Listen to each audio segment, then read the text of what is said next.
stuck between a libertarian and a Republican. Welcome to Publitarian Podcast.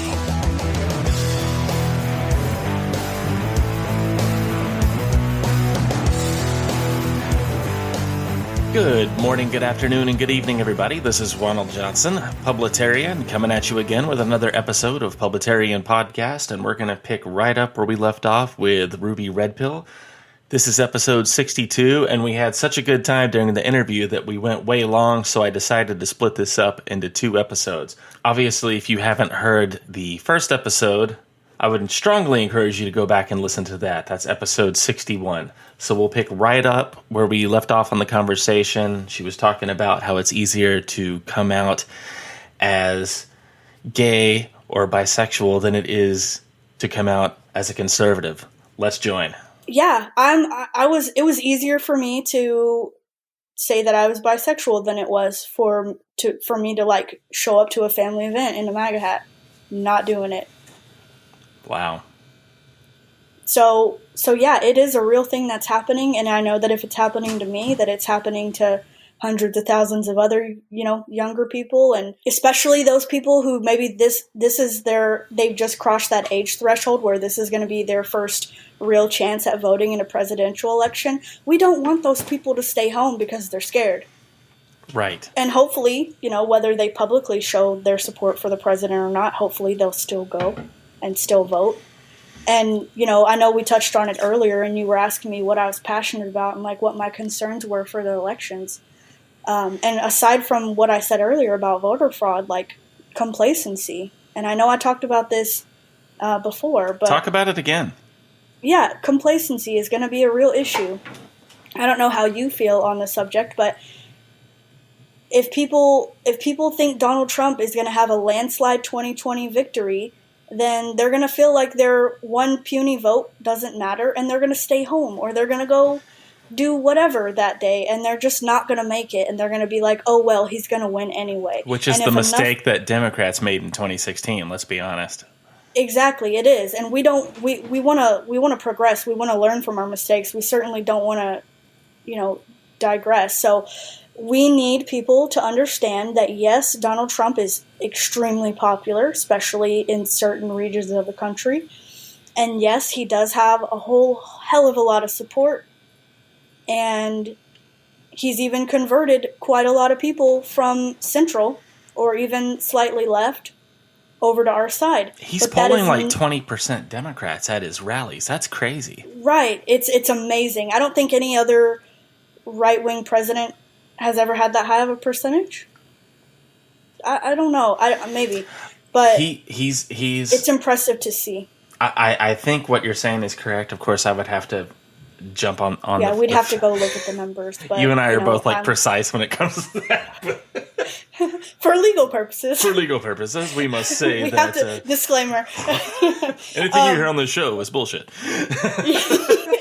We know how this shit works. Anyway, but yeah, it's impressive to see. And my biggest regret through this whole thing is that I'm so far removed being here in Alaska that it's really hard for me to go to any rallies or anything, because when I have the time, they're nowhere near me. I could foot the bill for some travel and take some time off, but You know what? I'm kicking myself in the butt because there was a rally literally in my hometown when Trump was running for president, and I was like, man, I need to go to this. And even the sense of me saying I need to go to this, I was like, I think he's gonna win this thing, because if it's getting me, who's just kind of I wouldn't go to one of those things where it's getting me to I want to go to one of those things. I'm like, I think this guy's going to win. Yeah.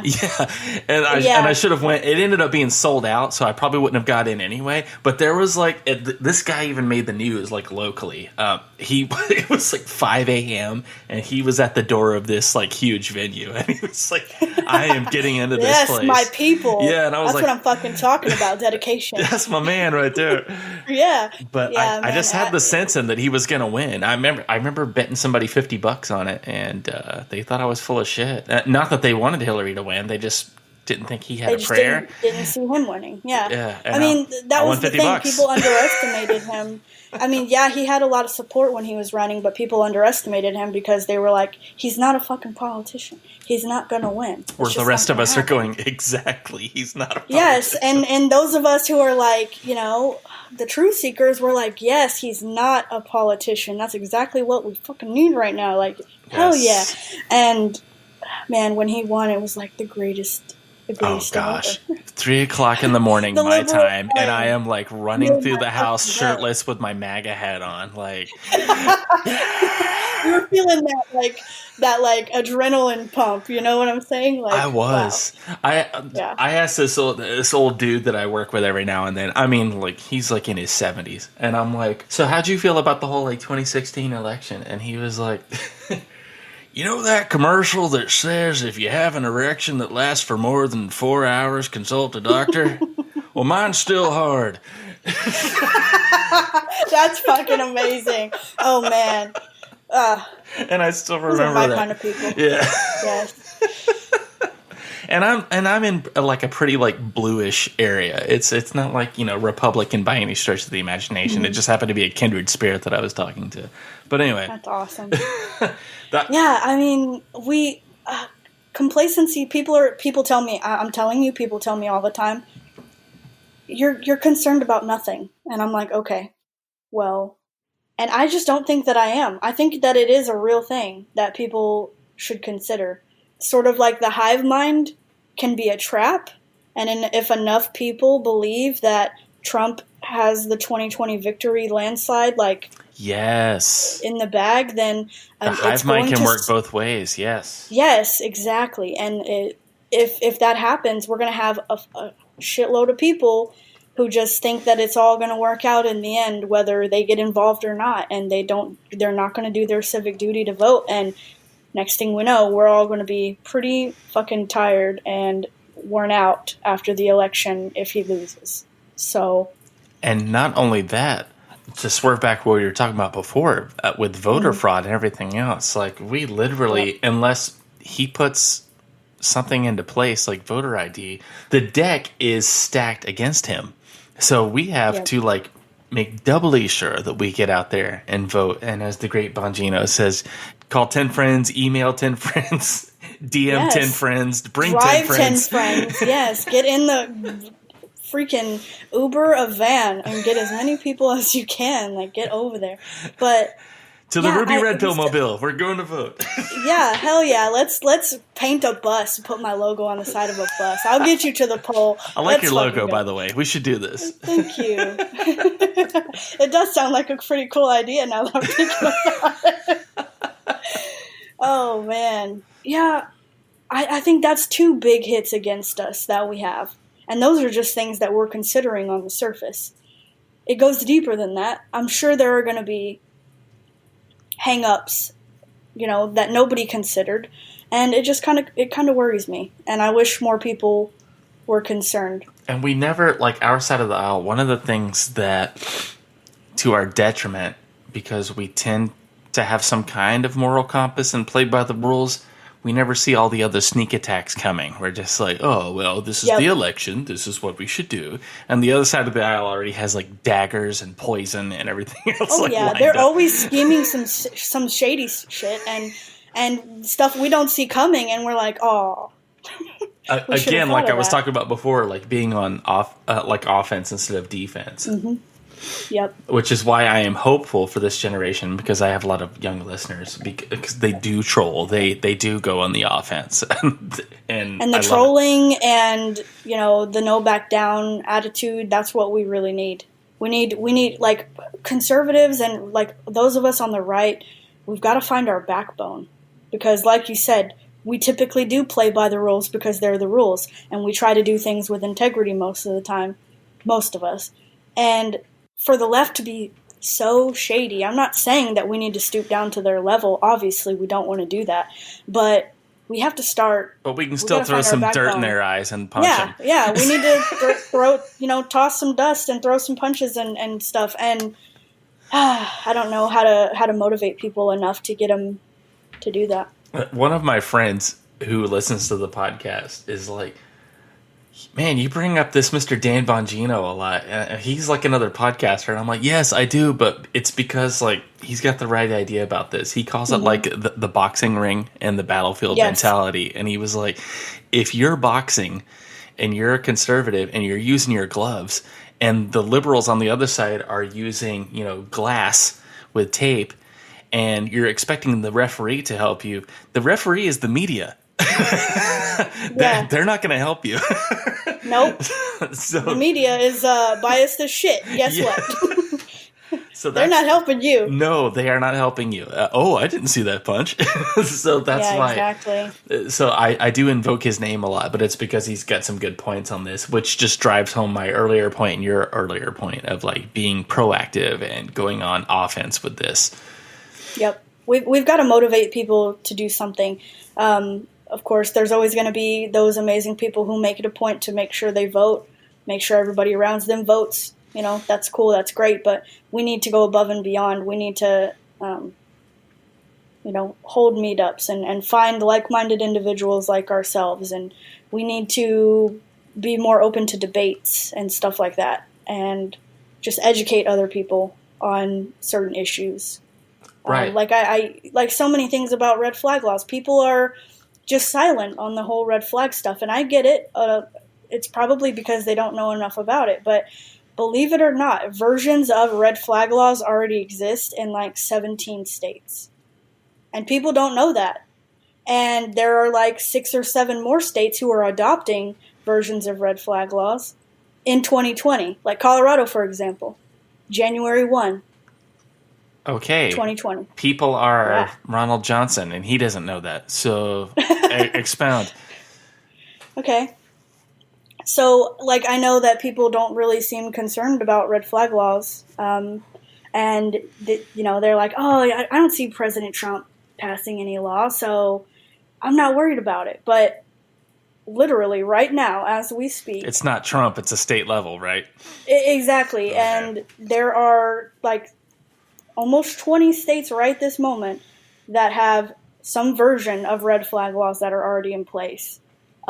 This year alone, there was 3 that started them.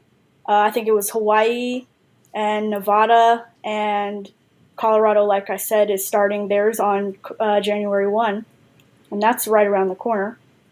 And then aside from those, there's 5 or 6 more states that are currently have like proposed legislation sitting there waiting to be discussed. And so it's happening more than people think.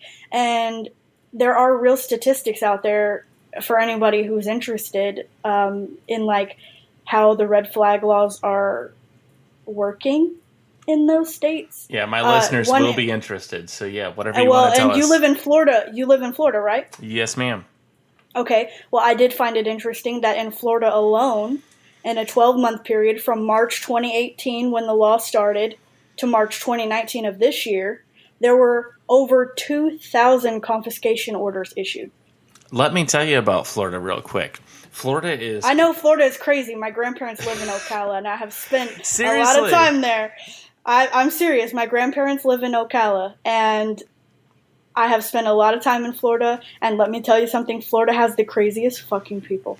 We do. In the United States. But let me defend that a little bit and say it's not crazy Floridians. It's because the weather is nice and it's a transient place and people move here. The crazies move here. I know. It seems like coastal areas that tends to happen. And we've got a lot of coast. but I mean, think about that number for a second. 2,000 people plus in 1 year alone, in a 12-month period, had cops come in their house and take their guns away. Yes, some of those people got their guns back. Yes, probably some of those people were fucking crazy and deserved it. But that is a large number in a 12-month period for one single state. Imagine if that was the case across all of America. You know, I can't really talk about the Big Luau much for legal purposes, but if versions of red flag laws were passed in every state and the data was that high for every state and that many gun owners were getting their guns taken away without due process, could you imagine the number of people who would be helpless if the government just decided, hey, let's start this big luau. Okay, well, I do have some Florida listeners, so indulge me for a second, Miss Roby. We're kind of a unique state, as in concealed carry laws, all of these gun laws actually fall under, for whatever reason they do, they fall under the Department of Agriculture. And the person that won this seat is actually an extreme liberal named Nikki Fried. And that speaks to the number that you're talking about. And which I am sorry to say, I didn't know until after I voted. Because let's just be real for a moment. When you're voting for people in those positions, you're just kind of like, oh, okay, if I can find some info, great. If I can't, okay. Yes, Eeny, state and meeny, local government miny. is like people put so much weight on presidential elections and midterms and all that, but state and local government is so important. Well, people don't realize it. Nikki Fried, this agricultural commissioner whose face you see on all the gas pumps everywhere in Florida, is like a liberal, like a gun grabber. So this number that you're giving me does not surprise me. Doesn't surprise you, yeah. So just imagine, that number. Obviously, probably not quite as bad for other states with less intense stuff going on. but back to my point. Like, could you imagine if people were not passionate about our Second Amendment infringements, right? And versions of red flag laws got passed in every single state, and say after a few years, that was in the very first year the law was enacted. Okay, so imagine after corruption after a few years. Could you imagine how out of hand that could quickly get? Yeah, well, with any law, I mean, it could certainly get out of hand. And laws can change too based on who's in office. Let's say for the first term of whoever's in office, things are great. Then somebody else gets elected who's way more extreme in either direction. Suddenly, policies getting rewritten to fit their agenda. It's a slippery slope, man. It is a slippery slope. That's all why gun laws are infringements. Yes, ma'am. That's why I tell people to be careful about what they wish for. When it's like, oh, we need government to come in and regulate these tech companies, and I'm like, there's not always going to be a Republican in the White House. Government is like a double-edged sword, and whatever power you give it, it's going to wield it, and more so. And elections happen on like an off schedule. The year that the midterms happen, offset from presidential elections, and, state and local government happens at other times during the year. And it's like, it's all kind of balances out sometimes for the most part with all these things going on at different times. But yeah, you're right. You've got to be really freaking careful about what you're voting for and look at what the person really stands for, what the person really believes. If you feel like they're being wishy-washy on certain issues, or a flip-flopper, and I get it. Sometimes there is no good choice, right? What did I say earlier? Like the less soggy of the shit sandwich? The less soggy of the shit sandwich. But you have to put some sort of thought, and you should not just be going in and just checking boxes to whatever sounds good. The reason I brought that up is because I was guilty of that. Right. And I helped vote this lady into office. Right. And I think we all are at some point. But I'm hoping that with this whole new era of social media and memes and more people being woke to the truth, we can start getting people to actually care who they're voting for in any election at any level. Now, allow me to play devil's advocate for a moment. Sure. Because we were talking about the Second Amendment. We're talking about red flag laws. Mm-hmm. And so people that are on the side of the Second Amendment, which I am, again, I'm coming at this from a devil's advocate point of view. Sure. And people on our side of the aisle especially are very much into that, quote, shall not be infringed, end quote. Mm-hmm. So where's the drop-off on that? Because you're talking about Florida. You're talking about crazy people in Florida. When is there ever a point where red flag laws, in your humble opinion, are a good thing? How do you keep a gun away from a mentally ill person? Or should you? So and I know I'm going to lose followers for this. I know I'm going to get DMs about this, but I truly believe that all gun laws are infringements. And what you're asking is like, well, how do we keep people safe? You should always focus more on personal security, being responsible for yourself, being able to defend yourself at any time, if need be. It should always be liberty over safety, and that's my true belief. What did Benjamin Franklin say? Someone who would forfeit liberty for security deserves neither. Brilliant. And that's our founding fathers at work. Okay, now And Jeffrey Epstein did not kill himself. And there you have it, folks. Did you see the guy in his single engine plane with the propeller not spinning going, oh, I gotta tell my... I did. As soon as I saw that video, I screen recorded it and posted it on my Instagram. And I had so many people... Oh, yeah, your Instagram is where I saw it.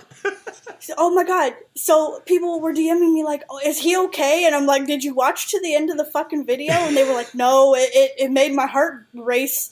And like, I can't stand depressing shit. And I'm like, go back to the video right now and spend 30 seconds of your life. Yep, you gotta watch it all the way to the end. And I will say this right now. If anybody can tell me the identity of that man, I would like to know, because I am sending him beer and Ruby Red Pill stickers, because that was a freaking great ass performance, and he had me to the very end. Yep. And my heart was racing, and I was sweating, and I'm like tearing up, going, Man. I'm like, man, this guy's saying goodbye to his family, and then he's like, I know. and I'm like, oh, got me right at the end. I know, right? I was like, my man. Yeah, that was freaking awesome.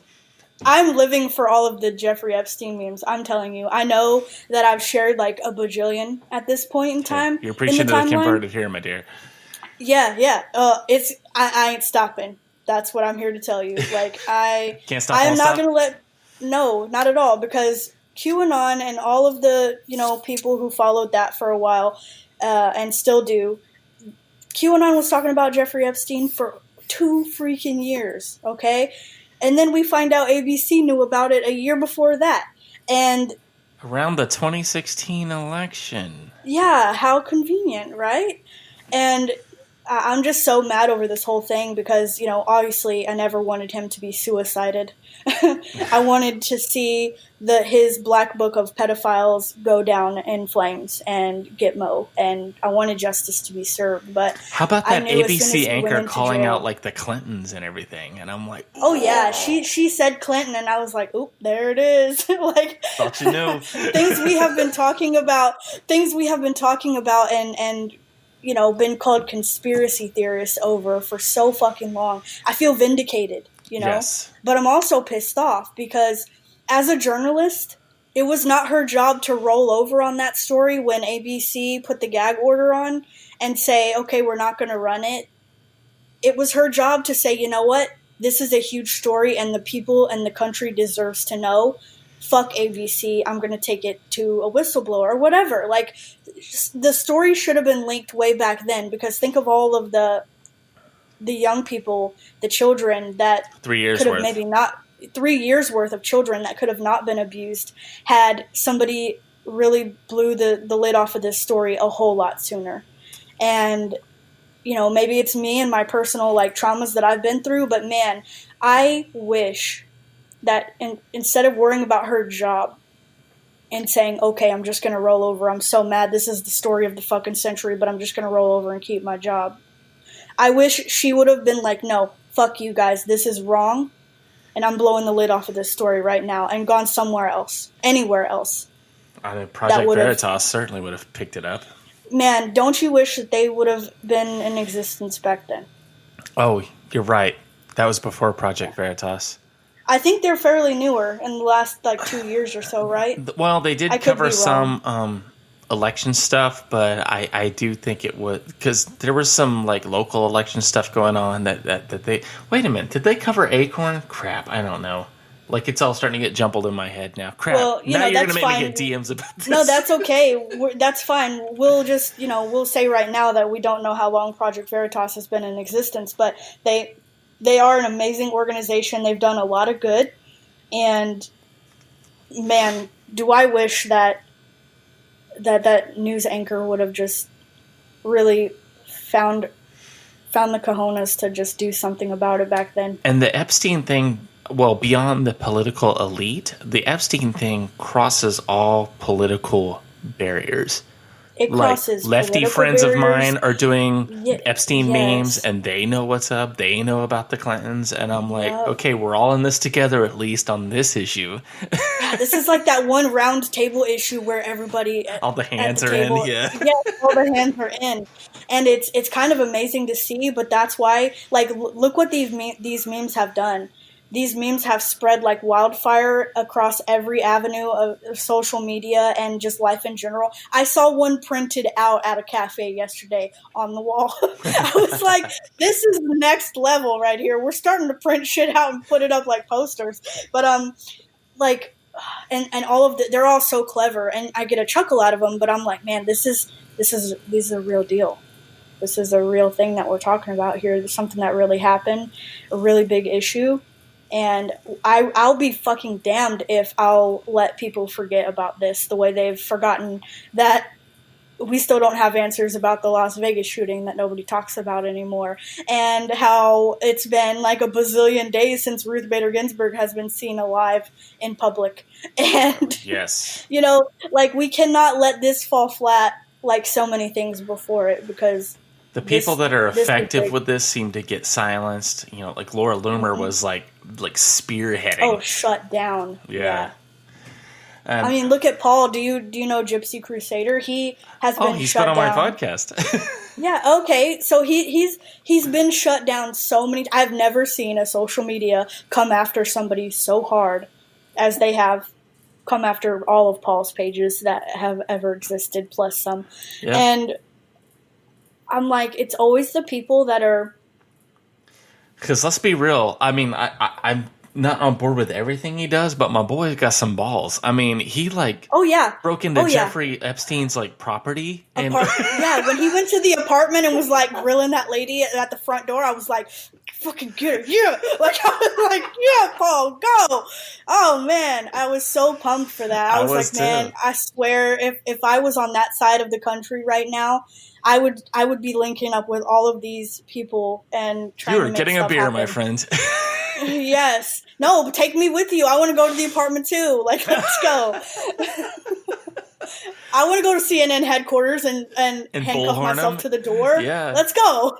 Yeah, who's with me? Yeah, Loomer does that stuff, and like I said, Paul does that stuff. Now he has started another Politigram since then. What's cool about him? Mm-hmm. He'll keep starting it and coming back. And I DM him all the time, and I'm like, look, I know that you're getting down about this, because he does. He gets real down about it. Yeah, and he's an emotional guy. And I'm like, I know you're feeling so defeated right now, but fucking do not give up. Please, find it within yourself. Keep making pages. Do whatever you got to do. I'll repost you. I'll shout you out. I will try to spread the word as much as I can. I'll try to be as helpful as possible.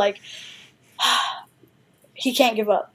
Yeah. But it always seems to be the people that are the loudest that are getting absolutely just shut down, completely locked down in every way. Laura Loomer basically doesn't have a life because she cannot have an active account with almost any company. So I mean, she has raised record amounts of money, running for Congress, which I'm super excited about. Mm-hmm. Actually, she wouldn't be in my district, but she would at least be in my state. But I'm excited for that. But yeah, she has been effectively depersoned, and and I know people fall on different sides of the aisle as far as Alex Jones goes, but he's been deplatformed, depersoned too. Anybody that's got a voice or that's effective, especially the people that were right about certain conspiracies, like Alex Jones. Yeah. There's pedophiles running. Okay, sure, Alex. Oh, there are pedophiles. Oh, okay, well. Oh, you mean this stretches not only across the United States political system, but the fucking royal family too? Oh, okay. Got it. I was telling a friend of mine that's apolitical about it, and I was talking about Alex Jones and politics and everything, and I'm like, what he's saying is correct. His delivery system just doesn't like reach out to everyone. Like it doesn't resonate with everyone, but what he's telling you is factually correct. Yeah, you may hate the guy and his delivery, but listen to the words. Yeah. Like That's there the really are important part. pig-human hybrids in China. Like if you look it up, they're like they do exist. But if you just tell somebody there's pig-human hybrids in China. For anyone who's really wanting to get their mind blown on a conspiracy, look up hashtag Project Bluebeam. Okay? That's all I'm going to say on that. But you heard it here first, folks. Project Bluebeam. That's right. Weird shit. Tell me what you think. Follow in my DMs. But yeah, that is your invitation to follow in my DMs. Yes. About Project Bluebeam. And only Project Bluebeam. Okay. No dick pics. Okay. You heard it. No dick pics, guys. This is your second warning. Oh, blue beams only. Yep. No blue balls. But yeah, man, like this whole Epstein thing, I want to see justice, and I'm so ready.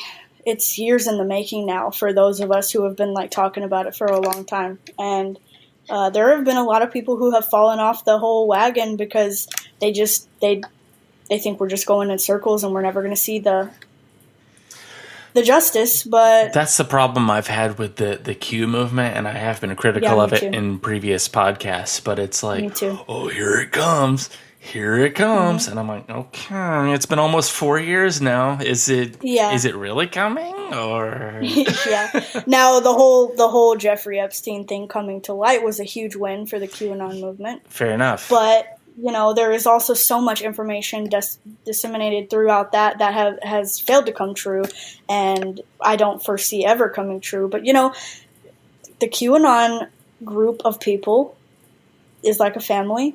They will either talk to you or they will come for you if you are critical of Q at all.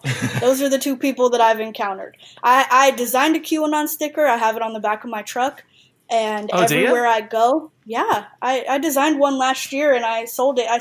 And I of course took no profit. I sold them at my cost plus postage, but I sold these QAnon bumper decals or window decals. I mean, I'm a capitalist. If you want to make profit, go for it. Yeah, well, no, I didn't, because I was really super passionate about the Q movement at that point in time, and I wanted literally everyone to know about it, and so I put that crap on the back of my truck, and everywhere I go, people ask me about it, and I'm like, go to Instagram, type in hashtag QAnon, look it up, watch some YouTube videos. And enjoy the show. Enjoy the show. It's way too much for me to explain to you right here face to face.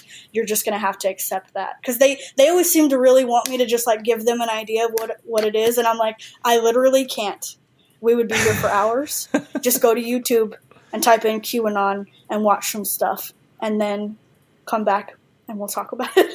It's way too much for newbies at this point in time because look how much time has passed.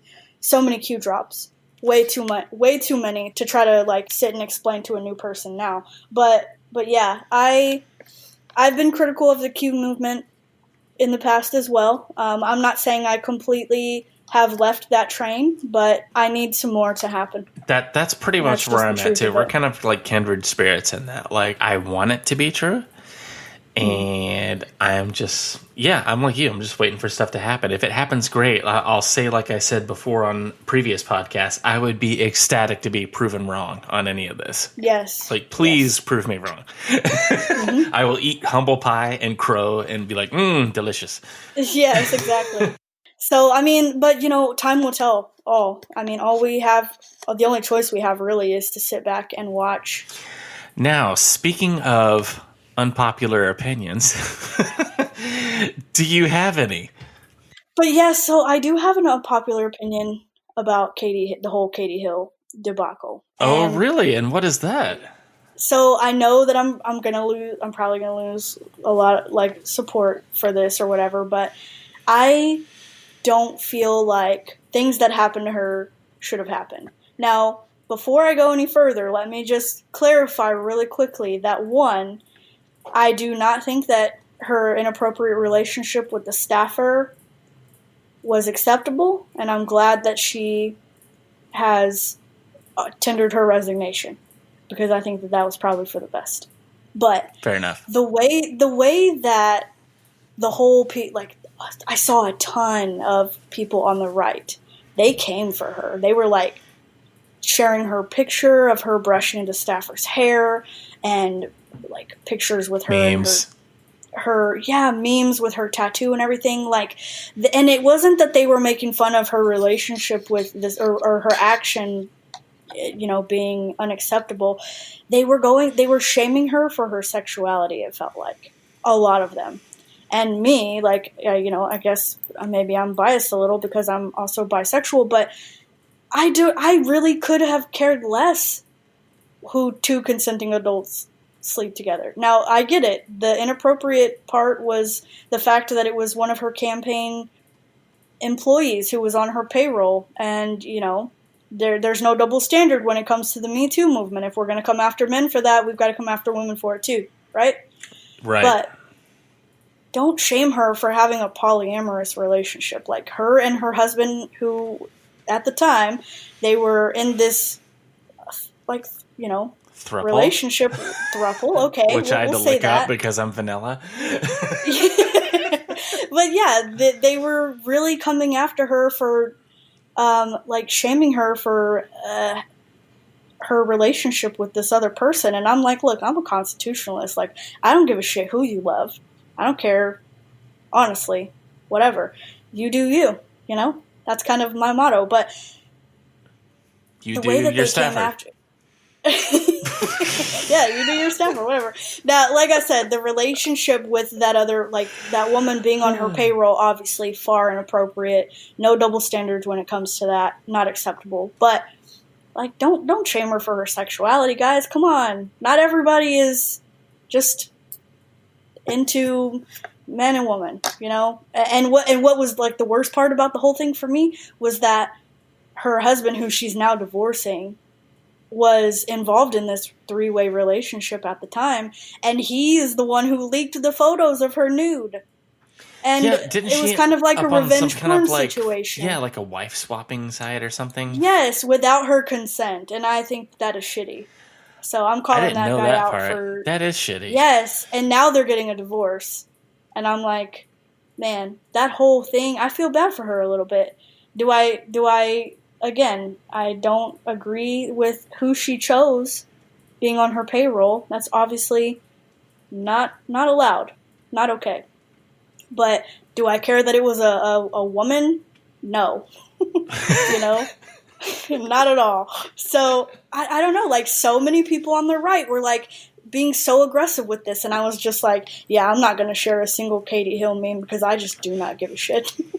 I didn't either. Now, I did talk about her in my podcast, and I did talk about how I felt that it may have been kind of like a grooming situation, but you make a good point, honestly. Yeah.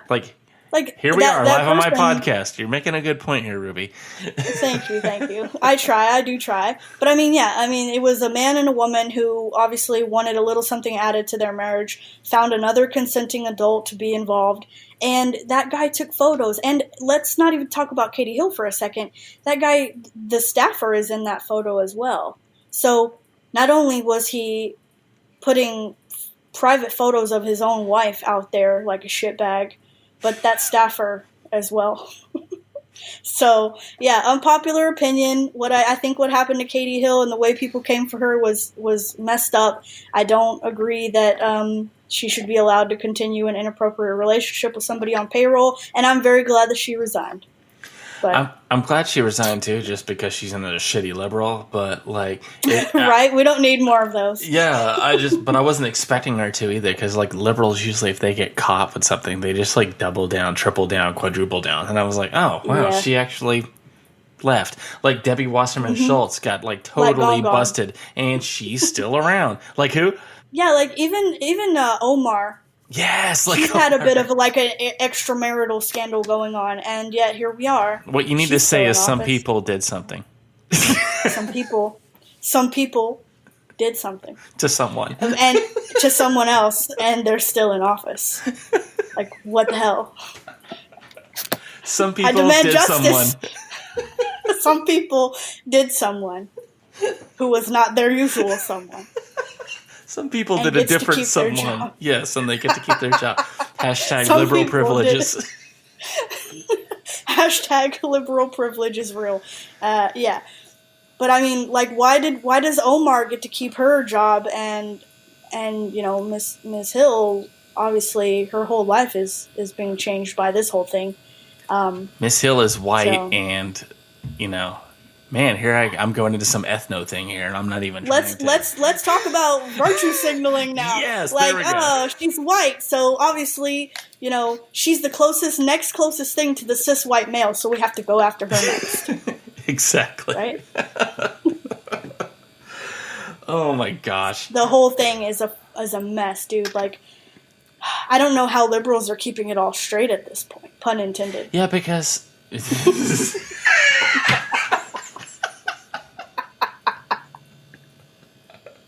Did I go off my chair again? Keeping it straight.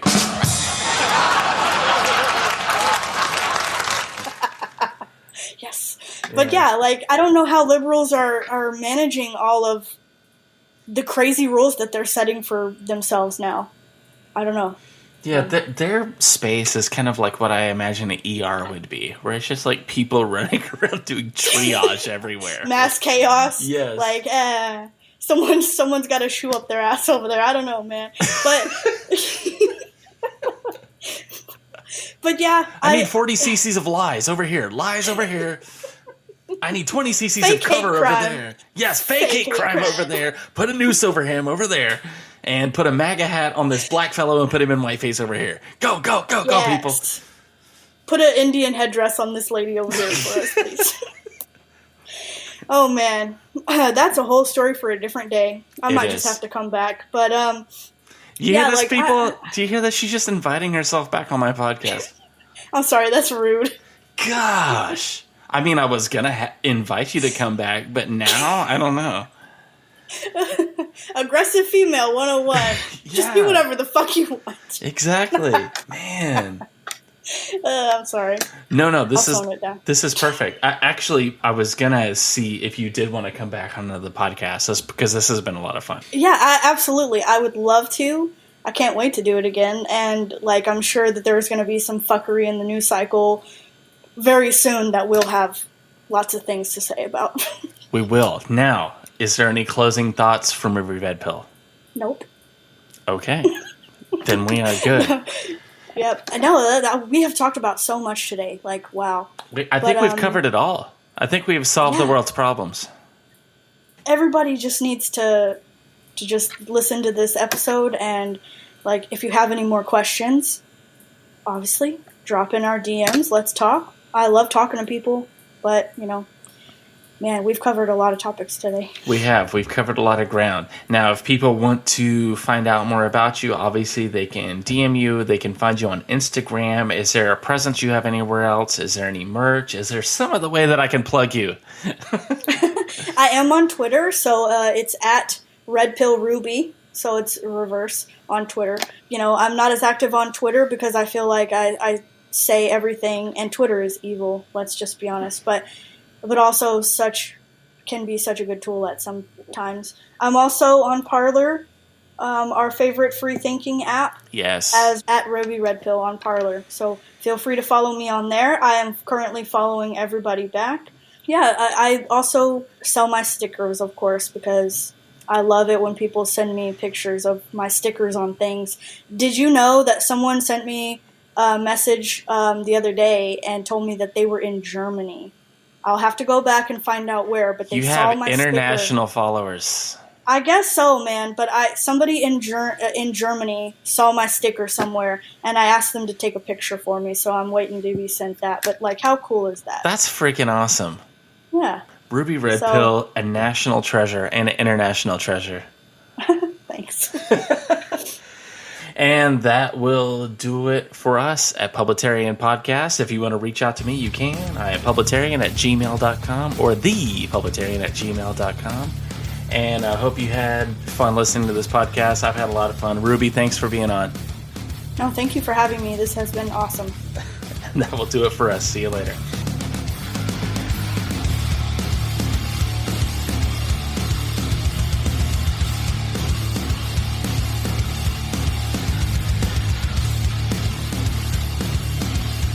You've been listening to Publitarian Podcast. Copyright 2019.